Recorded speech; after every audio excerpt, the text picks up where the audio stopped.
Nếu không muốn giữ cuộc tình này thì em hãy nói ra đi. Vì sao em vô tâm, vì sao em rời xa tôi?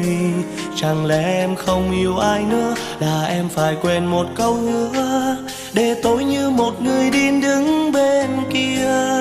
Người ta nói nhiều về em, rằng khi yêu em tôi không tin, rằng em đi bên người ta nhiều lần em qua mần tôi.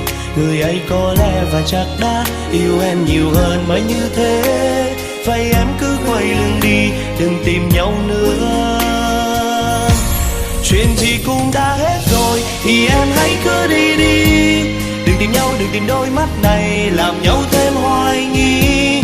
Cứ để một lần chia ly để xem ai nhớ thương ai tình si. Ngày dài năm tháng còn dài, ai sẽ nhắm trước đôi mi.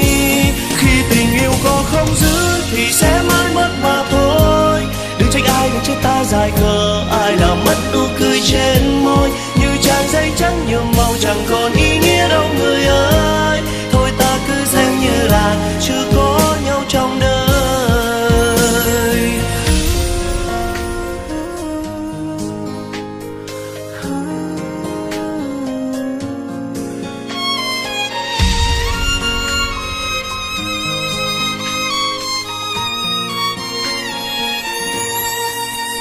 Có không giữ mất đừng tìm, đời người chỉ có một lần yêu.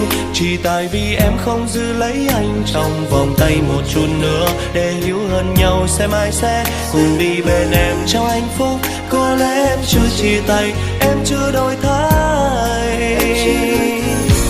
Chuyện gì cũng đã hết rồi thì em hãy cứ đi đi. Đừng tìm nhau, đừng tìm đôi mắt này làm nhau thêm hoài nghi. Cứ để một lần chia ly để xem ai nhớ thương ai tình si. Ngày dài năm tháng còn dài, ai sẽ nhắm trước đôi mi. Khi tình yêu có không giữ thì sẽ mãi mất mà thôi. Đừng trách ai, đừng trách ta dài khờ, ai làm mất nụ cười trên môi. Như trang giấy trắng nhuộm màu chẳng còn ý nghĩa đâu người ơi.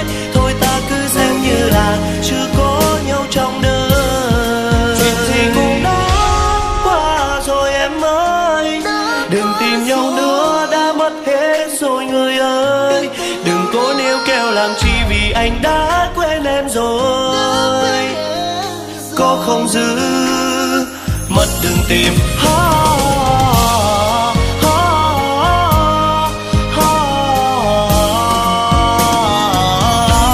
Chuyện gì cũng biết hết rồi thì em hãy cứ đi đi. Đừng tìm nhau, đừng tìm đôi mắt này làm nhau thêm hoài nghi. Cứ để một lần chia ly để xem ai nhớ thương ai tình si. Ngày dài năm tháng còn dài, ai sẽ